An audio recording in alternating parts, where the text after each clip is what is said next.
I am without beginning, without end, older than night or day, younger than the babe newborn, brighter than light, darker than darkness, beyond all things and creatures, yet fixed in the heart of everyone. From me the shining worlds flow forth, to me all at last return.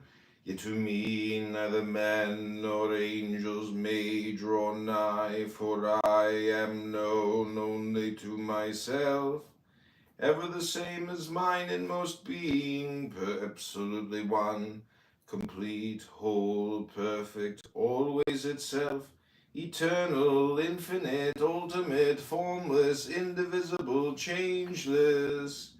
Of all existences, I am the source, the continuation, and the end. I am the germ, I am the growth, I am the decay. All things and creatures I send forth, I support them while yet they stand without, and when the dream of separation ends, I cause the return unto myself. I am the life, and the wheel of the law, and the way that leadeth to the beyond. There is none else. I am the fire of mind, which divideth itself into the superior and the inferior natures, and putteth on a robe of flesh to come down. I am the vital principle of all that is. Nothing is that does not live, and of that life I am the source, as it is written, first the stone, then the plant, then the animal, and then the man. But before the stone I am the fire, distributed equally in space, nowhere absent, filling all things. And before the fire, hidden within it, I am the pure knowing, whence all forms flow forth. Apart from me there is no wisdom, no knowledge, nor understanding. Into every state of knowledge do I enter, and before the Into every state of knowledge do I enter, into false knowledge as well as into true, so that I am not less the ignorance of the deluded than the wisdom of the sage. For what thou callest ignorance and folly is my pure knowing, imperfectly expressed through an uncompleted image of my divine perfection. Woe unto them who condemn these my works unfinished. Behold, they who presume to judge are themselves incomplete. Through many a fiery trial of sorrow must they pass, ere the clear beauty of my wisdom may shine out from their hearts, like unto a light burning in a lamp of alabaster. I am the doer of all, nothing moveth but by my power. Mine is the healing influence flowing down from consecrated hands. Mine the venom of the adder's fang. To every state of knowledge do I enter. Nothing falleth but by me, and in whatsoever riseth up, mine is the power that lifteth up. My presence is the substance of all things. I am the virgin snow on mountain heights.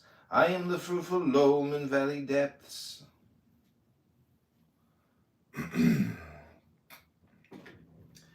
I am the gold and silver of the temple vessels. I am the mire on sandals left by the faithful at the temple gate.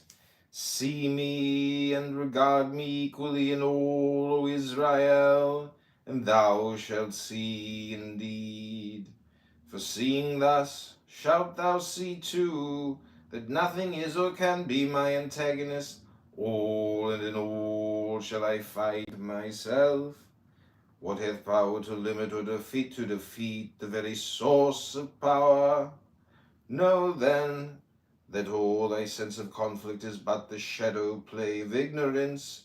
Wait with patience on me, thy Lord, and in my appointed time will I make clear what now is dark, and show before thee straight and true a path of safety in the very place where now an abyss of terror seems to open at thy feet.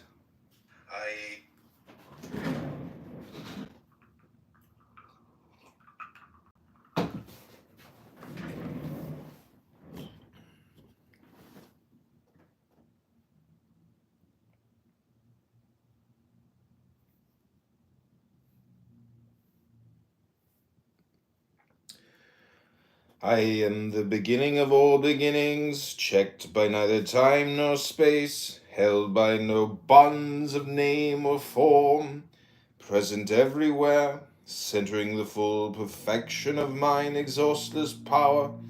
I am thy Lord, O Israel, and Lord of countless hosts.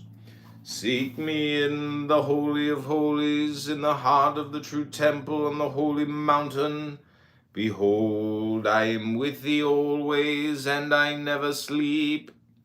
I am the height above all heights. My descent reacheth likewise below all depths.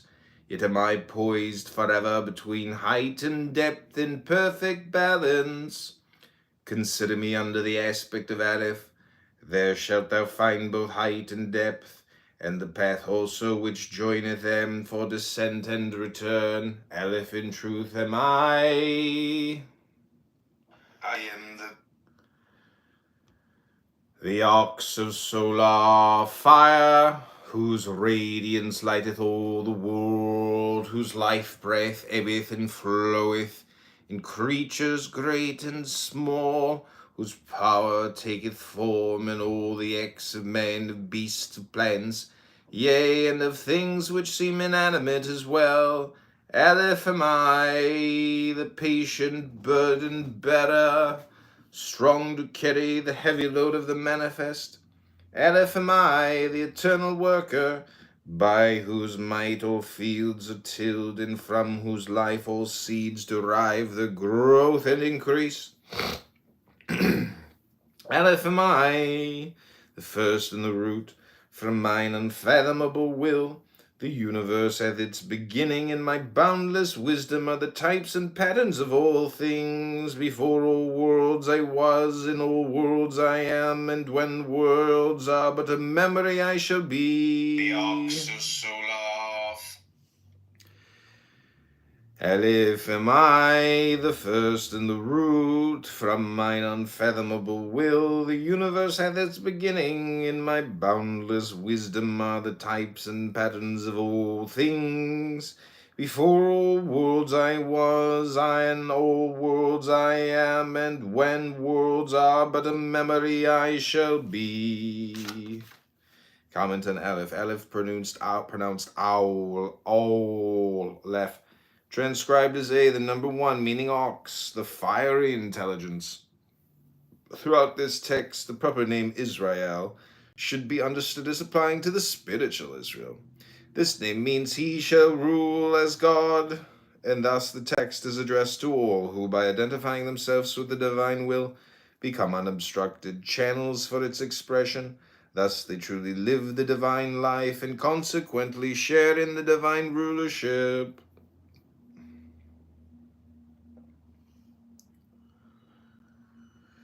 To me neither men nor angels may draw nigh. Nothing conscious of separateness can approach the reality of the Absolute. When all at last return to the One, the differences that constitute various classes such as plants, animals, men, and angels will vanish. I am the vital principle of all that is. This is a reference to the attribution of ruach to the letter Aleph. The Hebrew ruach is analogous to Sanskrit prana, Greek pneuma, and Latin spiritus.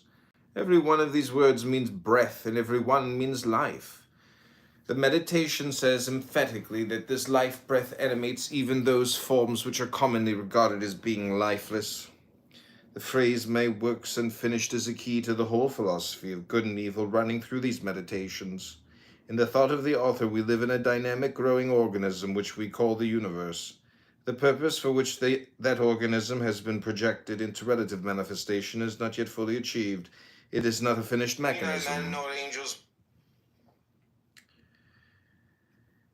It is not a finished mechanism, a thing made once and for all. Rather, it is a living being whose life includes innumerable lesser lives and lesser degrees of knowledge.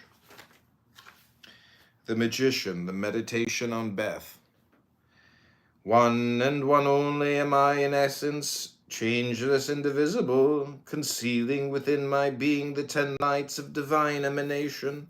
In this mine unalterable unity am I supreme, and none is equal unto me. Yet though I myself remain unchanged throughout eternity, my power doth manifest itself in ceaseless change. They err who speak of my changelessness in essence, as if it were fixity in operation. That which changeth not is mine own nature, but this includeth the possibility of infinite diversity in ways and works. For the uninstructed, this is a stumbling block.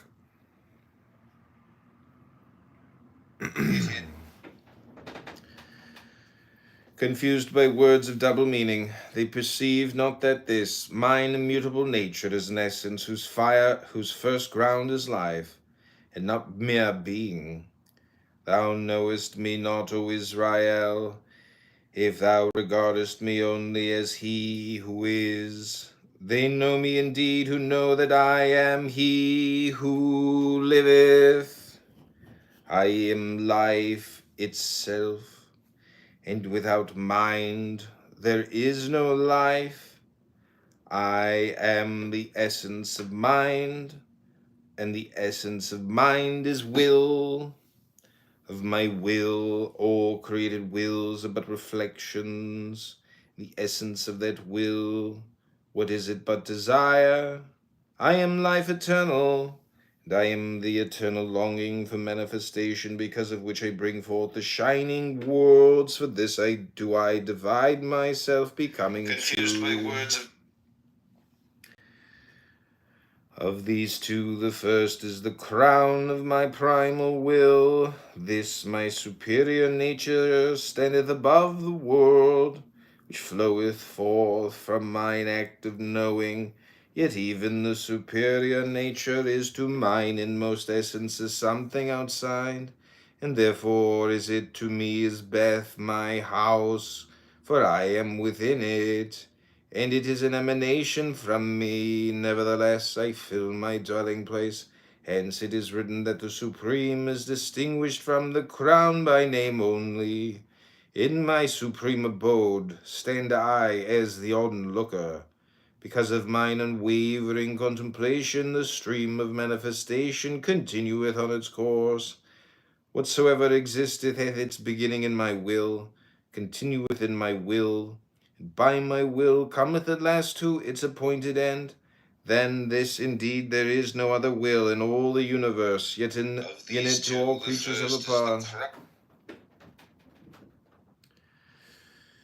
That this indeed there is no other will in all the universe, yet in it do all creatures have a part. From my substance all things derive their substance, and all that hath form is built from my fourfold elemental manifestation. Four are the subtle principles, which the wise conceal from the uninitiate by the names fire, water, air, and earth. In endless variety of mixture and proportion, directed by my will, these mingle together for the production of forms. They are transmutations of a single essence, and from the mingling are brought forth all things. Watching thus the multiplicity of existences, proceeding from my single essence, I understand them in all their relations. I perceive that the beginning, middle, and end is in truth myself. Thus do I see that all things, whatsoever their appearance, because they spring from mine own nature, are grounded in goodness.